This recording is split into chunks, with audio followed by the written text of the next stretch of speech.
Air pollution से। तो कुछ डेटा है वो ज़रूर, क्योंकि आप तो नोट्स लिख ही रहे हैं।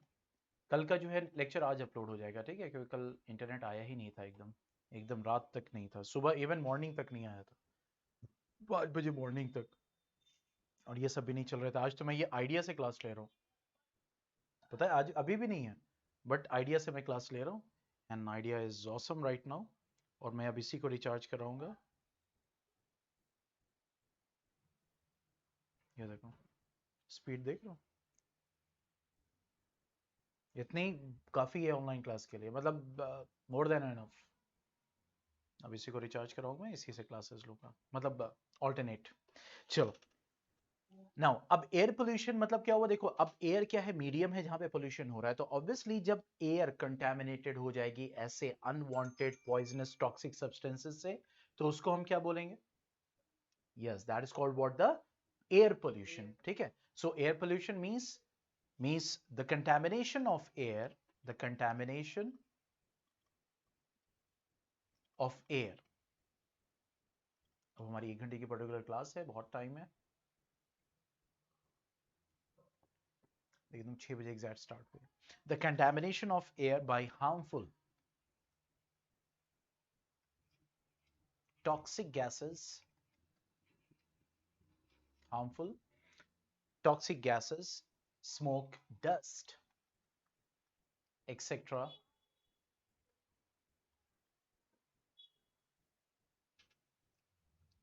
ठीक है, is called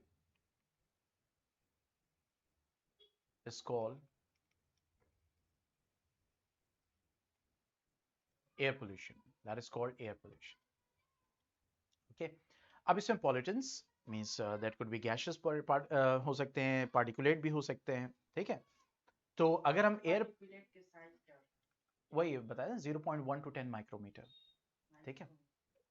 एयर पॉल्यूटेंट्स की अगर हम बात करें, तो एयर पॉल्यूटेंट्स में दोनों हो सकते हैं, मींस या तो पार्टिकुलेट हो सकता है, लिक्विड या सॉलिड फॉर्म, ठीक है, या फिर मींस गैस, कोई एक टॉक्सिक गैस वो भी हो सकती है, ठीक है। तो यहाँ कुछ मैं डिटेल आपको दे दे रहा हूँ, वो डिटेल आप लिख लें। One is air pollutant, table type का बना सकते हैं, ठीक है, एयर पॉल्यूटेंट और सोर्सेस ऑफ पॉल्यूटेंट, यानी क्या उनका सोर्सेज होगा, ठीक है, सोर्सेज ऑफ पॉल्यूटेंट।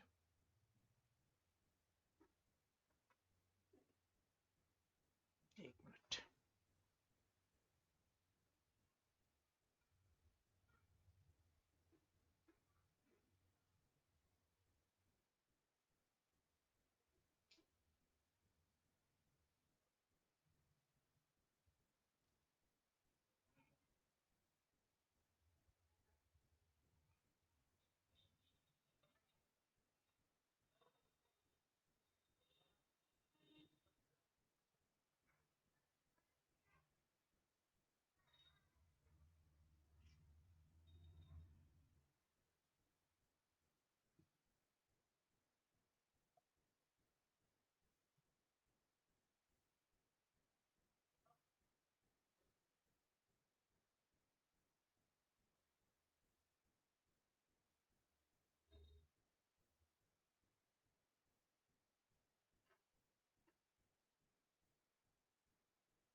ओके, ठीक है।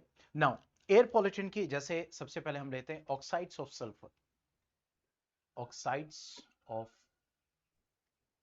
सल्फर। तो सोर्स क्या है, मतलब इसका, that is burning of fossil fuels. इससे क्वेश्चंस आते हैं, मतलब इस टाइप के जो होते हैं ना चैप्टर्स से क्वेश्चन बहुत मिलते हैं। ऑटोमोबाइल एग्जॉस्ट, यानी ये जो कार बाइक होती है, ऑटोमोबाइल एग्जॉस्ट, ठीक है, refining of petroleum and its products and its products.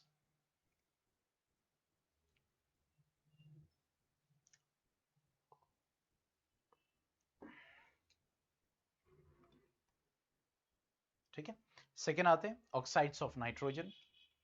Oxides of nitrogen जैसे नाइट्रोजन डाइऑक्साइड, ठीक है, नाइट्रोजन ट्राइऑक्साइड, ठीक है, NO2 NO3, मतलब ये सब। तो ऑक्साइड्स ऑफ नाइट्रोजन मतलब नाइट्रोजन ऑक्सीजन का मॉलिक्यूल, ठीक है, जैसे नाइट्रोजन डाइऑक्साइड हो गया, नाइट्रोजन ट्राइऑक्साइड होगा, N2O5 हो गया, ये सब, ठीक है। तो ऑक्साइड्स ऑफ नाइट्रोजन, सल्फर का ऑक्साइड मतलब SO2 SO3, ये सब, ठीक है। तो ऑक्साइड्स ऑफ नाइट्रोजन की हम बात करें तो व्हाट आर द सोर्स, तो वही सबसे पहले तो ऑटोमोबाइल एग्जॉस्ट जो हम यूज करते हैं, ऑटोमोबाइल एग्जॉस्ट, ठीक है, incomplete combustion of fuels, incomplete combustion of fuels, ठीक है। Third, carbon monoxide, very poisonous gas. ये कब प्रोड्यूस होती है, जब किसी भी कार्बन कंटेनिंग कंपाउंड को इनसफिशिएंट सप्लाई, यानी कोल आपने जलाया, सफिशिएंट सप्लाई ऑफ ऑक्सीजन में तो कार्बन डाइऑक्साइड प्रोड्यूस होगी, लेकिन कोल आपने जलाया इनसफिशिएंट सप्लाई ऑफ ऑक्सीजन तो मोनोऑक्साइड प्रोड्यूस होगी। जैसे अभी ठंड तो जा रही है, तो ठंड में अक्सर लोग क्या करते हैं कि कोयला वोला जला के रूम में रख लेते हैं, बंद कर दिया खिड़की, ठीक है, क्यों, अरे भाई हवा आएगी। तो जब जलाया तो अब जब बंद कर दिया तो यहाँ लिमिटेड सफिशिएंट सप्लाई नहीं है, इनसफिशिएंट सप्लाई ऑक्सीजन की हो जाएगी, तो इससे मोनोऑक्साइड। और मोनोऑक्साइड क्या करता है कि हीमोग्लोबिन हमारे बॉडी में होता है, तो हीमोग्लोबिन क्या करता है, ऑक्सीजन से बाइंड करता है और हमारे एक एक सेल तक हमें ऑक्सीजन पहुंचाता है, ठीक है। मोनोऑक्साइड क्या करता है, जब मोनोऑक्साइड हवा में होगी तो जब हम उसको इनहेल करेंगे तो ऑक्सीजन के बाइंड होने से पहले हीमोग्लोबिन के मोनोऑक्साइड बाइंड कर जाएगी। तो अब जब हीमोग्लोबिन बाइंड हो गया तो अब क्या वो ऑक्सीजन को कैरी करेगा, नहीं। तो अब हमारी बॉडी में ऑक्सीजन की कमी होती चली जाती है and we cause what, the death, यानी हमारी क्या होता है, डेथ कॉज हो जाती है, ठीक है। तो कार्बन मोनोऑक्साइड क्या होता है कि ये ऑक्सीजन से कॉम्पीट करता है हीमोग्लोबिन बाइंडिंग में। तो अगर कार्बन मोनोऑक्साइड की हम बात करें तो ये भी क्या हो गया, एक मिनट एक minute, wait a second, wait a second, wait a second बेटा, एक मिनट। हम्म,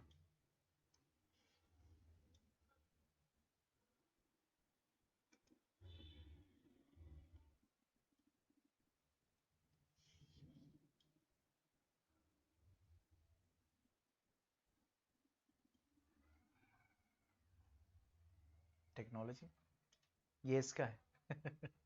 देखा, कुछ मिटाने की जरूरत नहीं पड़ी, ये इसका है। पूरा लिखा हुआ, कट पेस्ट इधर, shift, that's what the technology. इसीलिए सब डिजिटल मीडिया मुझे इतना पसंद है, इतना पसंद है कि अब मुझे इस बोर्ड पे पढ़ाने का दिल नहीं करता है, क्योंकि इस पे आओ हाथ गंदे होंगे, मार्कर्स चेंज करो, इंक भरो। अब यहीं से आप डिफरेंट डिफरेंट कलर्स यूज कर लो, आप थिकनेस यूज कर लो, मार्कर करना है, पेन बनाना है, कुछ करना है, मीन्स अब देखो पूरा पूरा लिखा था, ओ अब मिटाते, दोबारा लिखो, अब पूरा कट पेस्ट मारा नीचे। So that's what the technology. So there are many advantages of it also. Now hydrogen sulfide.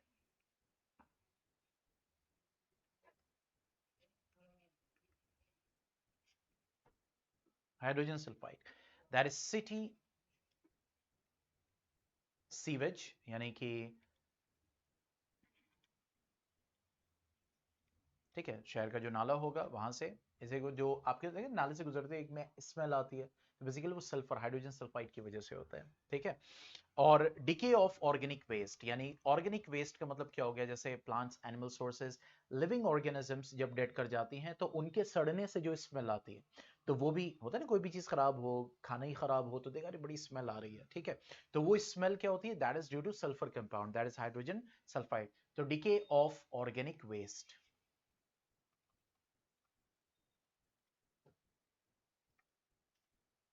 Okay, now coming to the fifth one, and that is vapor of organic solvents.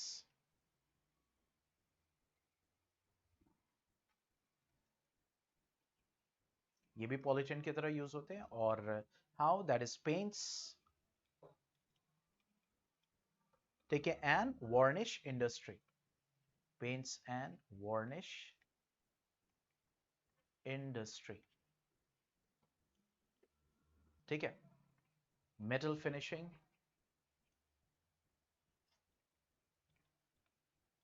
जब metal की finishing की जाती है वहां से भी जो है ऑर्गेनिक सॉल्वेंट्स के वेपर्स निकलते हैं।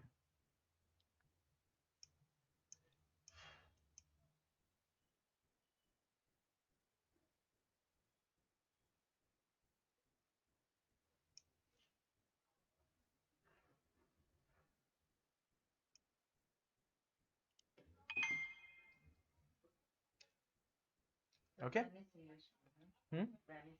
वार्निश होते हैं ना जो आपके वो होते हैं, पेंट वेंट जब किए जाते हैं उस पे, फर्नीचर वर्नीचर पे, तो थोड़ा सा शाइनी लुक एंड ऑल आता है, तो that is called the varnish. ठीक है, उसको वार्निश कहते हैं। Now coming to the sixth one, acid fumes.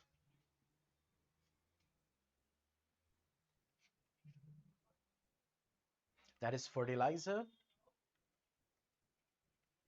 And chemical industry.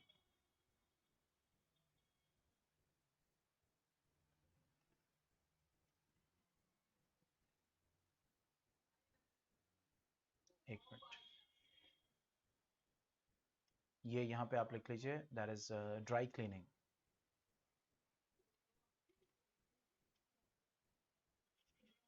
चलो यहाँ पे भी जो है इनकरेक्ट लिखा हुआ था, लेकिन वो शायद हट गया है।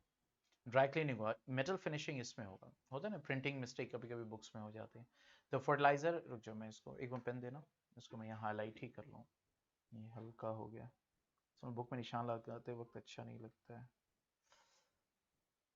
ठीक है, fertilizer and chemical industry and metal finishing.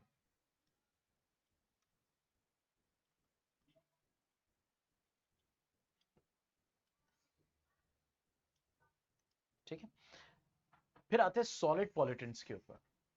ठीक है, जैसे पार्टिकुलेट्स में अगर हम आते हैं, पार्टिकुलेट्स, तो जैसे स्मोक हो गया, तो smoke that is combustion of fossil fuels. Fossil fuels में आपका पेट्रोलियम आ गया, कोल आ गया, मीथेन गैस हो गई आपके। ठीक है, fossil fuels. Next one is dust. Okay, तो दैट इज ब्लास्टिंग। डस्ट किसकी वजह से ब्लास्ट हो रहा है? आजकल डस्ट बहुत है, रोड का सब कंस्ट्रक्शन सेक्शन चल रहा है, तो बहुत डस्ट हमें दिखाई देती। कंस्ट्रक्शन ऑफ बिल्डिंग्स हो गया, रोड कंस्ट्रक्शन आप लिख सकते हैं, रोड कंस्ट्रक्शन, तो that is also pollution, pollutant basically. Would work. अच्छा बताओ, अगर रोड से इतना पॉल्यूशन उठ रहा है तो क्या रोड नहीं बननी चाहिए? बननी चाहिए। तो इसका मतलब क्या हो गया कि देखो, एक चीज है जिसकी वजह से हम इसके ऊपर और सोचना चाहिए कि रोड तो बननी है, लेकिन अब उससे जो डस्ट प्रोड्यूस हो रहा है उसका हम क्या कर सकते हैं, how can we get prevented? तो उसके लिए क्या है? मास्क। दूसरा वही होता है, अब जब रोड बन रही है तो इस जनरेशन के लोग क्या कर रहे हैं, दे आर फेसिंग डिफिकल्टी, हो रहा है ना, डिफिकल्टी फेस कर रहे हैं, लेकिन कुछ नहीं कह रहे, क्यों? क्योंकि एक बेटर टुमारो के लिए काम हो रहा है। पॉइंट समझ में आया? तो इसीलिए कहता है ना, जब आपका फ्यूचर अच्छा करना हो तो प्रेजेंट जनरेशन को कुछ सहना पड़ता है, तब जाके नेक्स्ट जनरेशन कुछ फायदा उठाती है, फिर उसका नेक्स्ट जनरेशन को कुछ सहना पड़ेगा, तभी उसका नेक्स्ट जनरेशन क्या होती है, फायदा उठाती है। तो इसीलिए जो लाइफ होती है that is full of sacrifices, यानी कि आप जा रहे हो रोड पे, मास्क लगा रहे हो, मफलर लगा रहे हो, लेकिन जा रहे हो, आप कुछ कह नहीं रहे हो, क्यों? क्योंकि आपको पता है कि एक ही अच्छाई के लिए हो रहा है, कि जब रोड बनेगी तो हमारे लिए आसानी हो जाएगी, हमारा गाड़ी आराम से चलेगी, कम खराब होगी, जल्दी हम पहुंच जाएंगे, काम जल्दी हो जाएंगे। ठीक है, ट्रांसपोर्ट, तो अब वो एक बेटर टुमारो के लिए काम हो रहा है, तो हम कुछ नहीं कर रहे हैं, हम सैक्रिफाइस कर रहे हैं। ठीक है, लेकिन वही होता है कि जब हम बेटर टुमारो के लिए काम नहीं करते हैं, या फिर हमें लगता नहीं हो रहा है, तो हम उसी में क्या करते हैं, परेशानियां डालना शुरू कर देते हैं, अरे ये क्या हो रहा है, ये क्या कर दिया, वो क्या कर दिया, समझ रहे हैं? यहाँ पे हमारा पर्सनल, तो यहाँ पे वही चीज है कि रोड कंस्ट्रक्शन हो रहा, बिल्कुल होना चाहिए, और लेकिन उसके साथ साथ हमें एक ऑल्टरनेटिव चूज करना चाहिए ताकि हम अपने आप को सेव कर सके। ठीक है, तो स्टोन क्रशर्स हो गया, वुड वर्क हो गया, स्टोन क्रशर्स आप लिख सकते हैं। ठीक है, उसके बाद that is cement. Okay, now cement industry,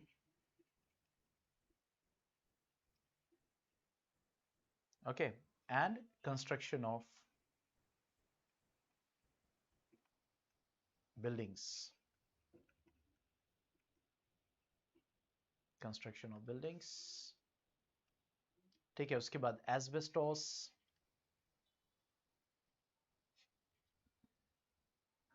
तो एस्बेस्टॉस माइनिंग है,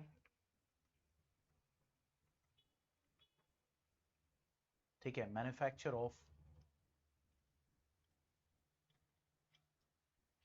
एस्बेस्टॉस शीट्स,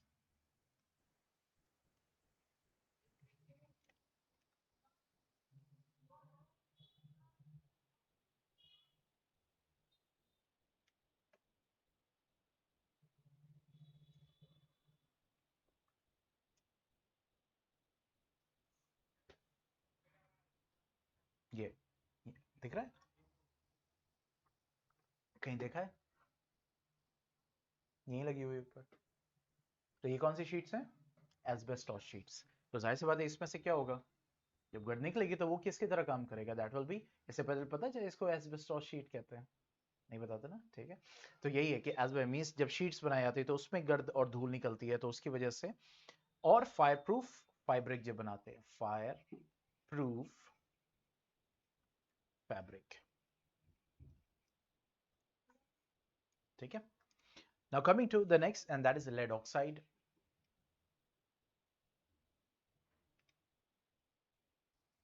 लेड, ओके, तो इसमें tetra ethyl lead in petrol, ठीक है। Mercury, that is mining and use of fungicides, यानी फंगस को किल करने के लिए यूज ऑफ फंगिसाइड्स। इसी तरह अनबर्न्ड हाइड्रोकार्बन्स, हाइड्रोकार्बन्स उनको कहते हैं जो कि हाइड्रोजन कार्बन के बने होते हैं, तो उनको कंपाउंड्स को क्या बोलते हैं, हाइड्रोकार्बन्स। जैसे एक बहुत ही कॉमन एग्जांपल है, फॉर एग्जांपल आपका अल्कोहल एक हाइड्रोकार्बन है, वैक्स, मोम हाइड्रोकार्बन है, क्योंकि इसके जो मॉलिक्यूल्स हैं वो किसके बने हुए हैं, हाइड्रोजन और कार्बन के, ठीक है। तो उनको हाइड्रोकार्बन्स कहते हैं। तो जब आप मोमबत्ती जलाते हो तो आपने क्या देखा है, एक तो लाइट होती है, फिर आपने देखा है ना डार्क ब्लैक कलर का हो जाता है विक पे, ठीक है। तो वो क्यों होता है, because of unburned carbon particles, ठीक है। ये जो हाइड्रोकार्बन आपके जो हैं वो अनबर्न जो रह जाते हैं, बिना जले, ठीक है, अध जले जिसको आप कह सकते हैं, सही से नहीं जल पाए, तो वो क्या होते हैं, that is called what, the unburn hydrocarbons. तो हाइड्रोकार्बन्स उन कंपाउंड को कहते हैं जो हाइड्रोजन और कार्बन के बने होते हैं, अनबर्न हाइड्रोकार्बन्स। तो वही है, देखो, इनकम्प्लीट कंबशन ऑफ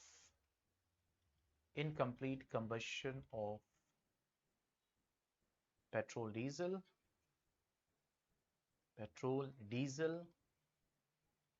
ठीक है। अब जाहिर है आप कहेंगे सर यहाँ पे वो भी अनबर्न हाइड्रोकार्बन है, वैक्स, लेकिन अब आप कहेंगे सर यहाँ पे आपने पॉलिटिन में क्यों नहीं लिख पाया, तो देखो मोमबत्तियां जल रही हैं, उसमें वो जो अनबर्न कार्बन पार्टिकल बिल्कुल जा रहा है एटमॉस्फेयर में, लेकिन वहां से बहुत कम जा रहा है, लेकिन पेट्रोल डीजल के इनकम्प्लीट कंबशन की वजह से बहुत ज्यादा जा रहा है जो पोल्यूशन, क्योंकि हम यहाँ पे मेजोरिटी क्या पढ़ रहे हैं अभी, पोल्यूशन को पढ़ रहे हैं। देखो कार्बन डाइऑक्साइड का कहीं जिक्र आया नहीं आया ना, तो carbon dioxide is not a pollutant, excess carbon dioxide is what considered as a pollutant, ठीक है, ओके। चलो अब आगे बढ़ते हैं। नाउ हार्मफुल इफेक्ट, ये तो हमने पढ़ा पॉल्यूटेंट, उनके सोर्स। अब हम पढ़ते हैं कि ये पॉल्यूटेंट इफेक्ट क्या डालते हैं, what are the effects they play.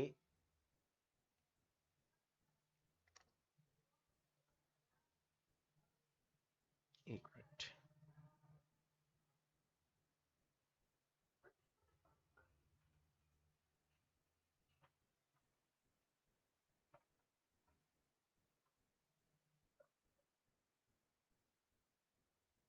आज क्या रेट है, 18,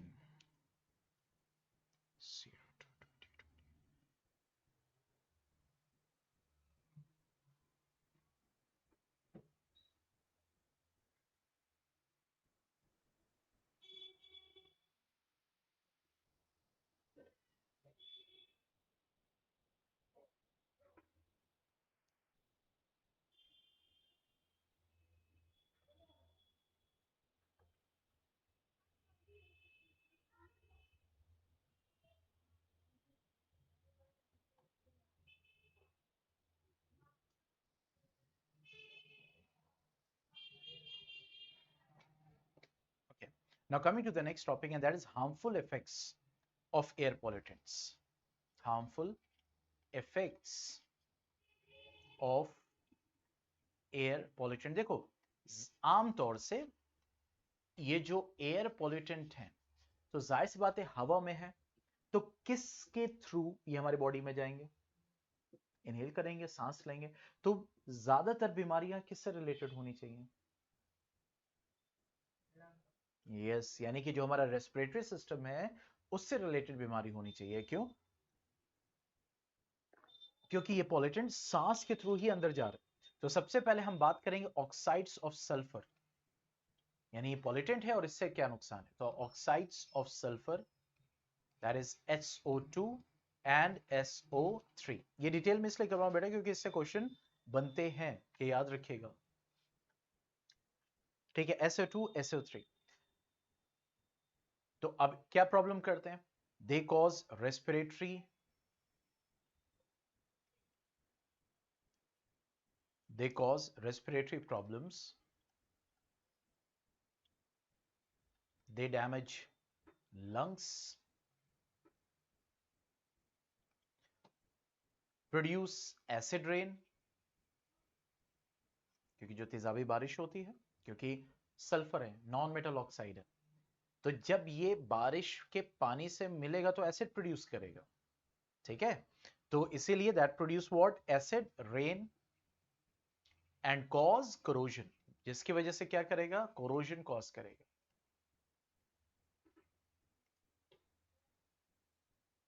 ठीक है, अगर लोअर कंसेंट्रेशन में, मान लीजिए कि इनका कंसेंट्रेशन कम है, ज्यादा नहीं है, कम है, तो लोअर कंसेंट्रेशन में क्या करेंगे?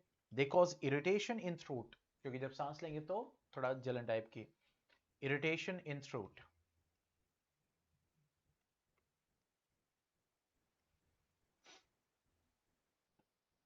ठीक है, हायर कंसेंट्रेशन में अगर होगा तो what it does? Mucus formation.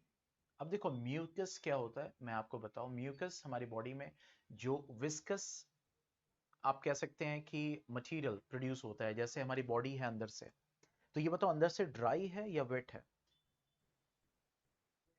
Wait है।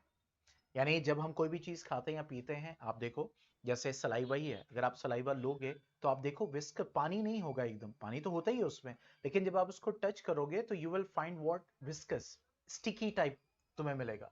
तो वो जो मटेरियल अंदर है, मैं एकदम सिंपल लैंग्वेज में बता रहा हूँ, नॉट इन कॉम्प्लिकेटेड फॉर्म। तो वो जो मटेरियल हमारे अंदर है, ठीक है, वो पानी की प्रेजेंस में म्यूकस बनाता है, स्लिपरी मटेरियल बनाता है, ताकि हम कोई भी चीज खाएं पिए तो वो क्या हो जाए? मूव कर जाए। ठीक है, वो किसका काम करता है? लुब्रिकेंट का बेसिकली आप कह सकते हैं काम करता है। ठीक है, तो ये क्या करेगा? ज्यादा म्यूकस फॉर्मेशन करने लगेगा। क्या हुआ? कुछ था, मुझे भी ऐसा लगा ना, कुछ है।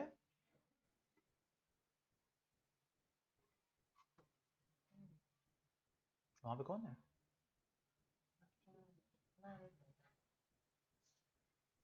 अच्छा तुम हो। तो अभी यहाँ यहाँ पे कोई चीज आई थी ना? कुछ था यहाँ पे, बहुत तेज आके लड़ा, अचानक से गायब हो गया।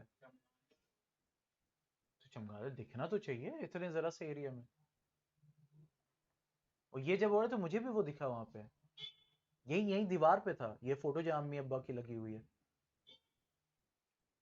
यहीं पे आया, पता नहीं कहाँ गया। मिरेकल। ठीक है, तो हाई कंसेंट्रेशन में क्या होगा? तुमने कुछ तो नहीं फेंका वेगा था? Now coming to the second, that is oxides। अच्छा, किस कैसा लगा तुम्हें वो? किस टाइप का? एकदम छोटा सा है, नीचे तो नहीं है?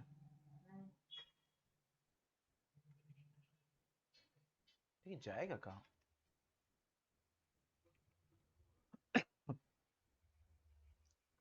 No, oxides of nitrogen. ठीक है, यहाँ पे देखो मैंने लिखा NOx, x could be any. ठीक है, दैट इज NO भी होता है, नाइट्रस ऑक्साइड भी होता है, NO2 भी होता है, NO3 भी होता है, तो O की जगह क्या लगा दिया? X। ठीक है, तो ऑक्साइड्स ऑफ नाइट्रोजन क्या कॉज करेगा? दैट विल कॉज, वही मैंने कहा सबसे पहले क्या? Lung congestion, respiratory problem, that is a lung congestion that produce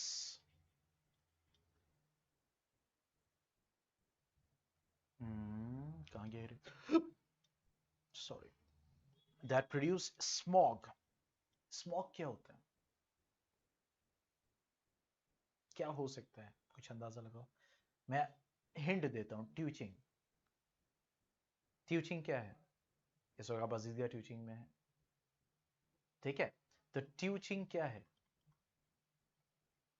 it's a hybrid of two words. समझ रहे हो? ट्यू कहां से लिया गया? ट्यूशन से. और चिंग कहां से लिया गया? कोचिंग से. That is tuching. समझ में आया? क्यों? क्योंकि focus like tuition and preparation like. ठीक है, that is tuching. So this is Azizia tuching. No coaching, no tuition. there's something else. देखिए एकदम डिफरेंट. यहाँ आपको बुक्स भी मिल रहे हैं, सबको बैठ के पढ़ो एकदम आराम से. ठीक है, चलो. तो स्मॉग भी क्या है? It's a hybrid. मतलब स्मोक प्लस. समझ रहे हैं? यानी कि यहाँ कोहरा नहीं होता है, पोल्यूशन की वजह से स्मॉग होता है, इसीलिए नहीं दिखता है. अगर सिर्फ कोहरा हो तो बहुत जल्दी छट जाए, लेकिन पोल्यूशन की वजह से क्या है? स्मोक की वजह से क्या है? दिल्ली में क्या है? स्मॉग है, जिसकी वजह से प्रॉब्लम भी हो रही है. स्कूल तक बंद करने पड़ जाते हैं, बच्चों को नुकसान ना पहुंचे, इतना पोल्यूशन. ठीक है, तो यहाँ पे वही चीज है. तो बेसिकली वहां पे क्या है? स्मॉग है. ठीक है, that is smoke plus fog. That is called what? The smog. तो ऑक्साइड्स ऑफ नाइट्रोजन क्या करते हैं? स्मॉग प्रोड्यूस करते हैं. ठीक है. Also contribute to acid rain.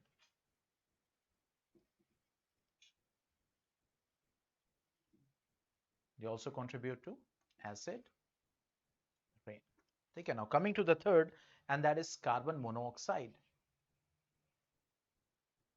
Carbon monoxide. तो जैसे मैंने आपको बताया, that is highly poisonous gas. That is highly poisonous gas.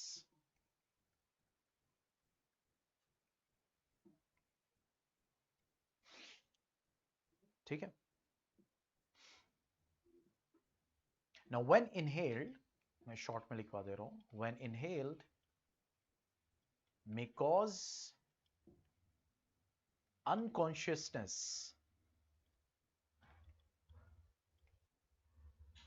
और इवन डेथ. रीजन मैं इससे पहले बता ही चुका हूं. ठीक है, कि क्यों डेथ कॉज करता है. नेक्स्ट आते हैं क्लोरोफ्लोरोकार्बन्स, जिनको हम CFCs कहते हैं. क्लोरोफ्लोरोकार्बन्स.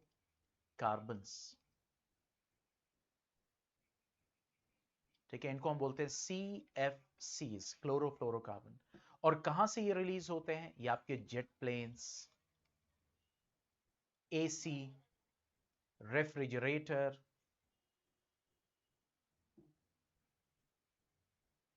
ठीक है, जेट प्लेन्स हो गया, AC हो गया, रेफ्रिजरेटर हो गया, और you can say that is room spray जो होता है उसमें भी. ठीक है, रूम फ्रेशनर्स जो होते हैं, बेसिकली रूम स्प्रे जो होते हैं, एक्सेट्रा, वहां से रिलीज होते हैं. डीप फ्रीजर हो गया. ठीक है, ये सब यहां से रिलीज होते हैं. ये क्या काम करते हैं? मीन CFCs जो होते हैं, ओजोन लेयर के डिप्लीशन को कॉज करते हैं. यानी ओजोन लेयर क्या होती चली जाती है?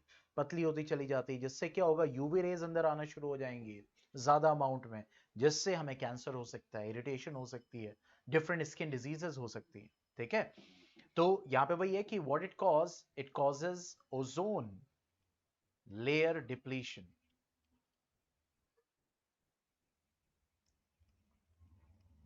ठीक है, it causes ozone layer depletion. Now next one is vapor of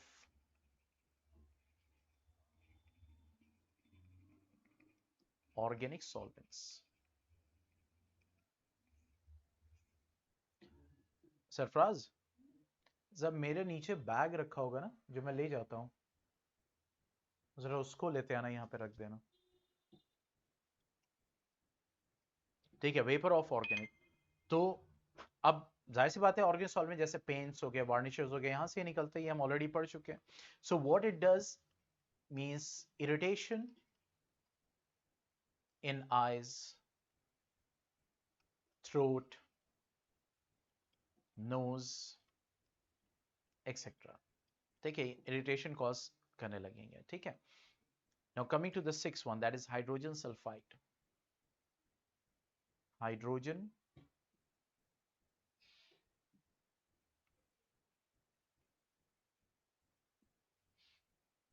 sulfide. ठीक है. So it has a smell of rotten egg. जैसे एक अंडा एकदम खराब हो जाए तो वैसी स्मेल आती है. ठीक है. और it is poisonous also. It is poisonous also. Okay. Now you can means, क्योंकि ऑब्वियसली हम ज्यादातर उस जगह तो नहीं रहते हैं, लेकिन दूसरे जानवर रहते हैं. तो जैसे कैटल हो गया, पिग हो गया, ठीक है, डॉग्स हो गए, चिकन हो गए, मतलब जो वहां पे आसपास नाली किनारे एंड ऑल टहलते रहते हैं.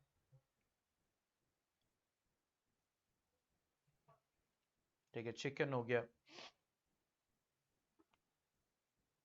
ठीक है, दे आर अफेक्टेड बाय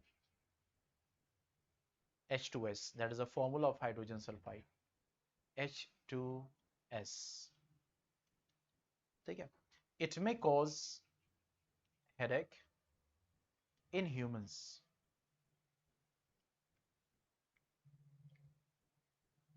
ठीक है, that cause what? The headache in humans.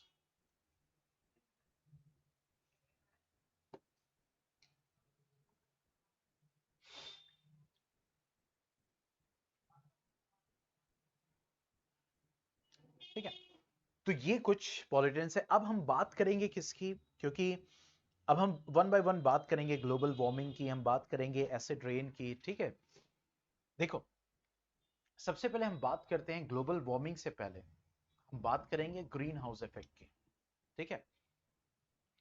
Green house effect, क्योंकि कार्बन डाइऑक्साइड हम ये जानते हैं कि पॉल्यूटेंट नहीं है, लेकिन मैंने आपको बताया कि जब कार्बन डाइऑक्साइड एक्सेस में होगा तो वो पॉल्यूटेंट है. तो वो जब एक्सेस में है तो कौन कौन सी बड़ी जो कह सकते हैं इफेक्ट प्रोड्यूस कर रहा है या डाल रहा है, means on you can say on the nature. ठीक है. लेकिन उसको समझने से पहले कि कार्बन डाइऑक्साइड की वजह से ये हो रहा है, कुछ चीजें हमें समझनी पड़ी, जैसे ग्रीन हाउस इफेक्ट. क्लियर. और ये कैसे काम करता है. This effect is positive effect, is not causing any harm. ठीक है, कोई नुकसान नहीं पहुंचा रहा है, लेकिन ये इफेक्ट काम कर रहा है. लेकिन कार्बन डाइऑक्साइड ज्यादा होने की वजह से ये इफेक्ट जरूरत से ज्यादा काम कर रहा है. ठीक है, तो क्या होगा, नुकसान होगा ना. ठीक है. अब ग्रीन हाउस इफेक्ट कहते हैं किसको. देखो, ग्रीन हाउस क्या होता है, बेसिकली ग्लास का हाउस होता है. ठीक है. एरी भी होता है थोड़ा बहुत. ठीक है. और इसमें प्लांट्स क्या किए जाते हैं, ग्रो किया जाता है. अब ये ग्लास का बना होता है, तो होता क्या है कि सोलर रेडिएशंस इन ग्लास के थ्रू एंटर करती हैं, लेकिन सारी की सारी रेडिएशंस वापस नहीं जाती. कुछ रेडिएशंस यहीं पे ट्रैप हो जाती हैं. Why? Because of gas which is present inside it. और इस गैस को हम क्या बोलते हैं, ग्रीन हाउस गैस, जिसमें मेनली आपका क्या होता है, मीथेन भी होता है, CH4. ठीक है, लेकिन मेनली क्या है, CO2. तो ये जो कार्बन डाइऑक्साइड है, इसके अंदर टेंडेंसी होती है, जैसे अभी देखो बहुत सारे लोग एक जगह बैठे हो, गर्मी लगने लगेगी. क्यों? क्योंकि कार्बन डाइऑक्साइड सब प्रोड्यूस कर रहे हैं, सब एक्सहेल कर रहे हैं. अब यहाँ पे सब लोग हों, जैसे 8 बच्चे हों, और ये मैं अभी पैक कर दूं, तो क्या होगा, गर्मी लगने लगेगी. क्यों? क्योंकि अब एक तो हम ऑक्सीजन इनहेल कर चुके हैं, अब कार्बन डाइऑक्साइड प्रोड्यूस करें, कार्बन डाइऑक्साइड इकट्ठा होती चली जा रही. कार्बन डाइऑक्साइड की टेंडेंसी होती है गर्मी को एब्जॉर्ब करने की. तो हमें क्या महसूस होगा, गर्म महसूस होगा. तो ये जो कार्बन डाइऑक्साइड है यहाँ पे, ये जो सोलर रेडिएशन आ रही है, अब ये गर्मी एब्जॉर्ब करिए, जिसकी वजह से बाहर के मुकाबले जो अंदर का टेम्परेचर होगा वो ज्यादा होगा. और ये कहां पे होता है, जैसे ठंड है उसमें प्लांट ग्रो करना है, तो जब ग्रीन हाउस बना दिया जाता है ग्लास का, तो अंदर क्या होगा, टेम्परेचर ज्यादा होगा. तो ये जो इफेक्ट यहाँ पे काम कर रहा है, इसको हम क्या बोलते हैं, ग्रीन हाउस इफेक्ट. ये आपको देखने को मिलता हो, आपने देखा होगा ना, कार होती है. ठीक है. अब कार जब बंद होती है खिड़की, ठीक है, अब जब आप इसका दरवाजा खोलते हो, अंदर क्या होता है, हॉट, गरम. वो क्यों होता है, because of green house effect. क्योंकि अंदर बंद था।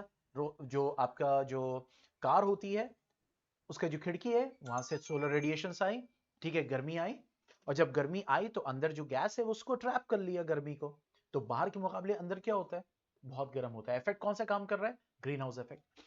यही इफेक्ट हमारा नेचुरली काम कर रहा है। अर्थ का जो टेम्परेचर मेंटेन्ड है, ना बहुत कम ना बहुत ज्यादा, वो इसी की वजह से। तो ये बताओ ये इफेक्ट गलत है या सही है? सही है। मून पे क्यों मून जो है रात में एकदम ठंडा हो जाता है या फिर दिन में एकदम गर्म हो जाता है? क्योंकि मून के ऊपर कोई एटमॉस्फेयर ही नहीं। एटमॉस्फेयर ना होने की वजह से ये इफेक्ट काम ही नहीं करता। तो अब क्या हो गया, रात में एकदम ठंडा या दिन में बहुत गर्म, और दोनों टेम्परेचर पे ह्यूमन सर्वाइव नहीं कर सकता, लेकिन अर्थ पे सर्वाइव कर पा रहा है। क्यों? देखो, अब अर्थ के पास क्या है, एटमॉस्फेयर है, ठीक है। अब एटमॉस्फेयर में क्या है, गैसेस। अब जब ये सूरज की रेडिएशंस आ रही हैं तो टकरा के वापस भी जा रही हैं और कुछ जो है ट्रैप हो जा रही हैं, जिसकी वजह से अर्थ का टेम्परेचर क्या है, मेंटेन्ड है। इसका मतलब ये जरूरी है, एटमॉस्फेयर जरूरी है, और एटमॉस्फेयर होने की वजह से ग्रीन हाउस इफेक्ट काम कर रहा है। और इसमें रोल प्ले कौन कर रहा है, green house gases, mainly carbon dioxide. अब ये बताओ, हम फ्यूल ज्यादा यूज करें, ज्यादा गाड़ियां चलाएं, ज्यादा कंबशन करें, CO2 ज्यादा प्रोड्यूस होगा। अब CO2 ज्यादा प्रोड्यूस होगा तो ये बताओ अर्थ का टेम्परेचर बढ़ेगा या घटेगा? किसकी वजह से? ज्यादा ग्रीन हाउस इफेक्ट प्रोड्यूस होने की वजह से। तो वो जो अर्थ का टेम्परेचर बढ़ता है ज्यादा ग्रीन हाउस गैसेस इकट्ठा होने की वजह से, ग्रीन हाउस इफेक्ट की वजह से, उसी को हम क्या बोलते हैं, ग्लोबल वार्मिंग। अब पॉइंट समझ में आया? उसी को ग्लोबल वार्मिंग बोल रहे हैं। तो ग्लोबल वार्मिंग नहीं होनी चाहिए, ग्रीन हाउस इफेक्ट तो काम करना चाहिए, लेकिन ग्लोबल वार्मिंग नहीं होनी चाहिए। तो कैसे नहीं होगी? जिसकी वजह से ग्रीन हाउस गैसेस ज्यादा प्रोड्यूस हो रही है उसको हमें लिमिट करना पड़ेगा, मेनली कार्बन डाइऑक्साइड, उसको हमें लिमिट करना पड़ेगा। नहीं तो अर्थ का टेम्परेचर क्या होगा, बढ़ता चला जाएगा, और जब ग्लोबल वार्मिंग होगी तो नुकसान ही नुकसान है।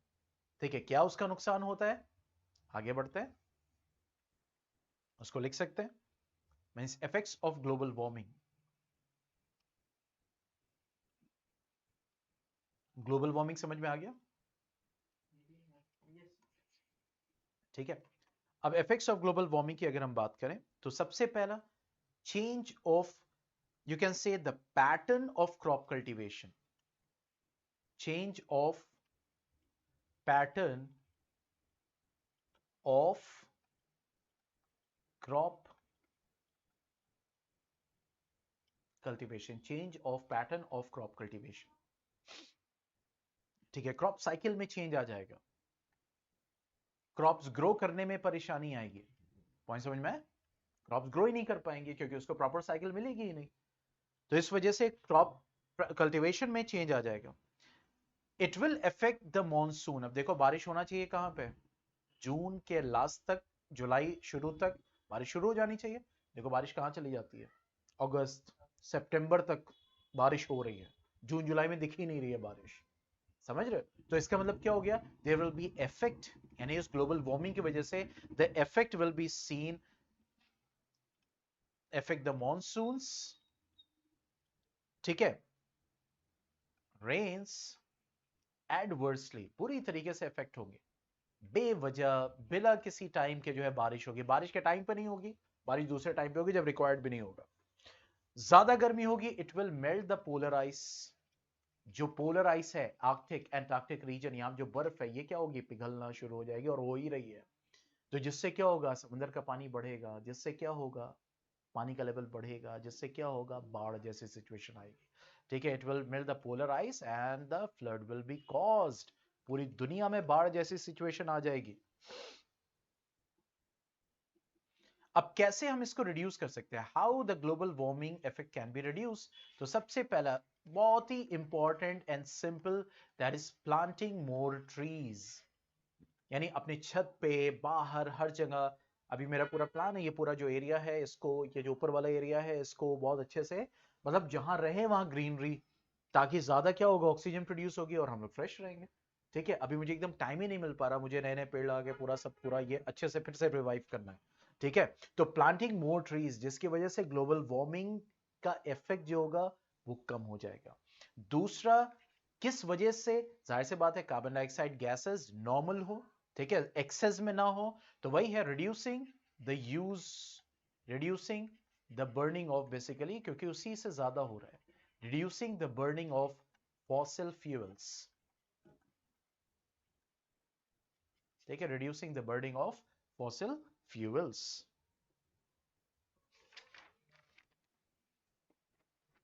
ठीक है।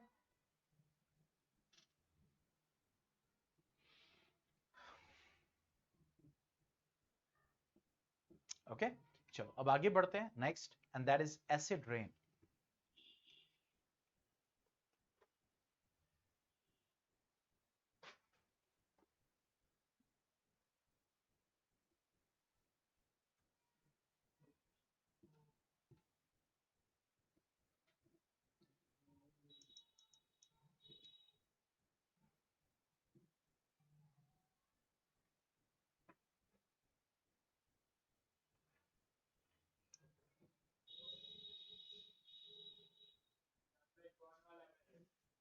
वही बड़ा वाला जो टांग के जाते हैं। हम्म हम्म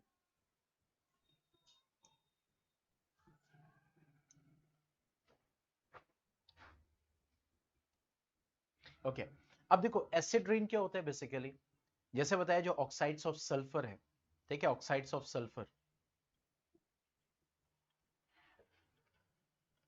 या फिर oxides of nitrogen. Sulphur nitrogen क्या है, नॉन मेटल्स हैं, क्या है, क्योंकि मेटल होते हैं, नॉन मेटल्स होते हैं, मेटलॉइड्स होते हैं, तो ये क्या होते हैं, नॉन मेटल्स। तो जो नॉन मेटल्स के ऑक्साइड्स होते हैं, ठीक है, इनका नेचर या तो एसिडिक होता है या तो न्यूट्रल होता है। क्यों? क्योंकि ये पानी के साथ मिलके एसिड बना सकते हैं या फिर न्यूट्रल, जैसे वाटर, हाइड्रोजन नॉन मेटल की तरह, ऑक्सीजन, तो वाटर क्या है बेसिकली, नॉन मेटल ऑक्साइड है, तो ये क्या करता है, न्यूट्रल बनाता है, हम पानी पीते हैं, ठीक है। लेकिन उसी तरीके से अगर हम देखें तो जनरली नॉन मेटल ऑक्साइड क्या करते हैं, एसिड प्रोड्यूस करते हैं। तो ये जब हम ऑटोमोबाइल्स यूज कर रहे हैं, डिफरेंट डिफरेंट सोर्सेज जहां से ये पॉल्यूटेंट निकल के आते हैं, तो ये अब हवा में जाएंगे, ज्यादा होगा। जैसे हम आगरा का केस ले लें, ठीक है, आगरा में क्या था, पोल्यूशन ज्यादा था, एयर पोल्यूशन बहुत था, जिसमें ऑक्साइड्स ऑफ, क्योंकि इंडस्ट्री है ना वहां पे बहुत, तो इंडस्ट्रीज की वजह से ज्यादा गाड़ियां, अब देखो आगरा में क्या होता है, ज्यादातर सीएनजी यूज की जाती है। क्यों? क्योंकि सीएनजी क्या से प्रोड्यूस करेगा, कार्बन डाइऑक्साइड, ठीक है। तो यहाँ पे वही चीज है कि अगर, हाँ, अगर ज्यादा यूज हो रहा है तो वो भी, लेकिन वो कार्बोनिक एसिड प्रोड्यूस करेगा, that will be a weak acid, ठीक है। तो अब यहाँ पे अगर हम बात करें इसकी, तो ये आगरा में क्या था, पोल्यूशन बहुत ज्यादा, गाड़ियां भी बहुत ज्यादा हैं, ठीक है, इंडस्ट्री भी है। तो अब क्या हो रहा है, ये सल्फर नाइट्रोजन के ऑक्साइड्स हवा में है।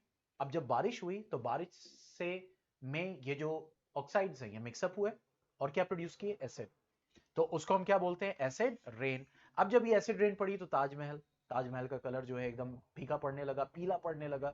वाई? बिकॉज ऑफ करोजन, क्योंकि तेजाबी बारिश हो रही है, ठीक है, लोगों को परेशानियां होने लगी, ठीक है। तो धीरे धीरे धीरे गवर्नमेंट ने जब डिसीजन लिया तो फिर ये हुआ कि नहीं, या तो इलेक्ट्रिक या तो ज्यादातर सीएनजी, यही चलेंगे, ठीक है। इसीलिए आगरा के ताजमहल के आसपास आपने देखा होगा जो मॉन्यूमेंट्स है इंपॉर्टेंट, जो मतलब इंडिया के हेरिटेज में काउंट होते हैं, तो उनके आसपास आप देखेंगे तो इलेक्ट्रिक ही है, गाड़ियां बंद हो जाती हैं, या तो आप सीएनजी यूज कर सकते हैं या फिर इलेक्ट्रिक, यानी दूसरे आप फॉसिल फ्यूल डिपेंडेंट व्हीकल्स आप नहीं यूज कर सकते, ठीक है। जैसे कोल की तो मिलेगी ही नहीं, जैसे डीजल हो गया, पेट्रोल हो गया, इनको आप नहीं यूज कर सकते कुछ पर्टिकुलर एरिया तक, सिर्फ या तो आप इलेक्ट्रिक होना चाहिए या फिर आपकी अपनी गाड़ी है, घूमने जा रहे हैं तो वहीं रोक देंगे, अब आपको वो गाड़ियां यूज करके आगे बढ़ना है, ठीक है, ताकि उसके आसपास एयर जो है वो साफ रहे, और जब बारिश हो तो ताजमहल है और दूसरे जो मॉन्यूमेंट्स हैं इनके ऊपर तेजाबी बारिश ना हो।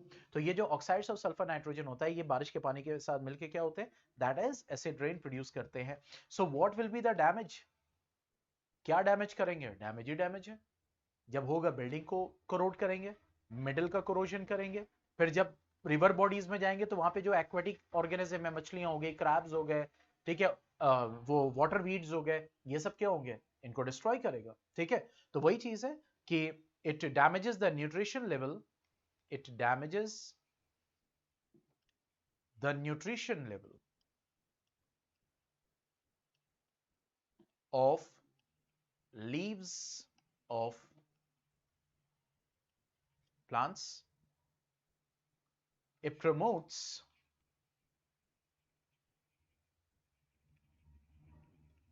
corrosion of metallic structures such as, जो मेटल के बने होंगे, रेलवे ब्रिजेस हो गए, कुछ बिल्डिंग्स हो गई, ठीक है, such as railway bridges etc. It damages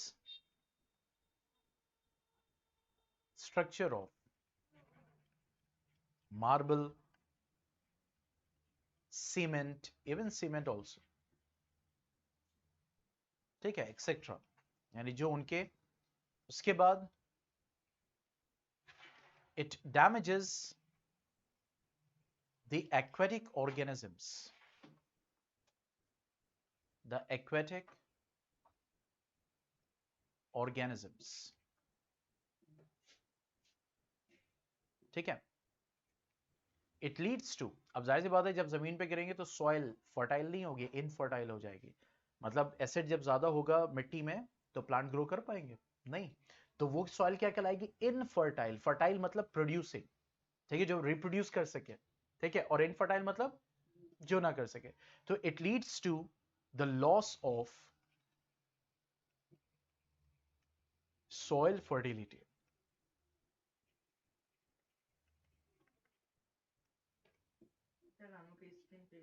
yes, बिल्कुल.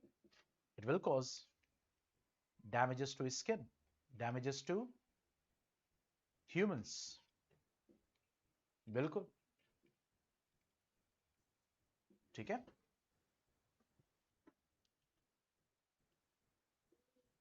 अब कैसे हम एयर पोल्यूशन से बच सकते हैं, means prevention and control of air pollution.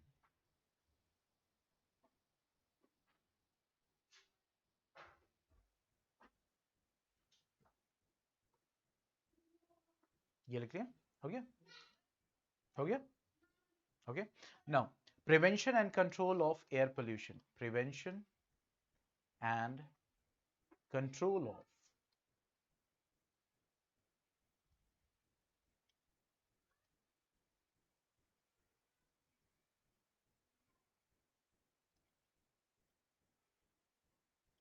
take care, control of air pollution. Okay, now first one, by improving the quality of fuels in automobiles, by improving the quality of fuels in automobiles.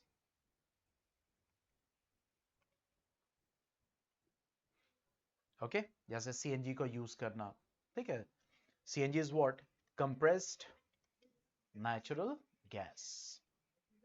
मतलब improve fuel use करें जो कम से कम, मतलब ideal fuel use करें जो कम से कम pollutant और mainly यह से प्रोड्यूस करे कार्बन डाइऑक्साइड. देखिए आइडियल फ्यूल कहते हैं उसको जो सिर्फ और सिर्फ क्या प्रोड्यूस करे, कार्बन डाइऑक्साइड. लेकिन हम उसको यूज लिमिट में करें, अनलिमिटेड नहीं कि पता चला कि कंट्रोल के बाहर ही हो रहे हैं. जैसा कि अब यही हो रहा है ना कि गाड़ियों पे कंट्रोल करना हो रहा है. क्यों? क्योंकि जब अनलिमिटेड गाड़ियां खरीद ले रहे हैं तो जब चल रहे हैं पता चला जरूरत है एक की, तीन तीन है, तीनों चल रही है, कोई फायदा नहीं. इसलिए कहा जाता है पब्लिक ट्रांसपोर्ट यूज कीजिए, क्योंकि पब्लिक ट्रांसपोर्ट में एक साथ तेल यूज हो रहा है, एक बार में कई लोग एक जगह पहुंच जा रहे हैं. इसलिए कहा जाता है पब्लिक ट्रांसपोर्ट यूज करें. लेकिन पब्लिक ट्रांसपोर्ट सेफ ही नहीं रहता, तो इसीलिए आदमी इंडिविजुअल उसको यूज करता है. लोकल जाने के लिए आप साइकिल पैदल चले जाओ. मतलब ये सब इसीलिए बोला जाता है ताकि हम उस पॉइंट ऑफ व्यू से, मतलब कि पोल्यूशन पॉइंट ऑफ व्यू से अपने नेचर को क्या कर सके, बचा सके. ठीक है. Replacing wood, coal, kerosene with LPG, यानी अब इसके बजाय एलपीजी का यूज हो, that liquefied petroleum gas. By using technology to level down the pollutants,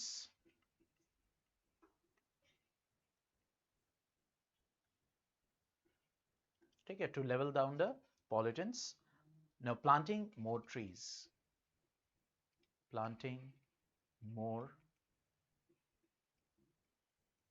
ठीक है, तो ये था एयर पोल्यूशन के बारे में। कल हम अब करेंगे वाटर पोल्यूशन, कल ये फिनिश हो जाएगा, ठीक है। और कल जब ये फिनिश हो जाएगा तो वो जो सन सोलर सिस्टम वाला चैप्टर है वो थोड़ा लास्ट में करेंगे, फिर हम मैथमेटिक्स स्टार्ट कर देंगे, ठीक है।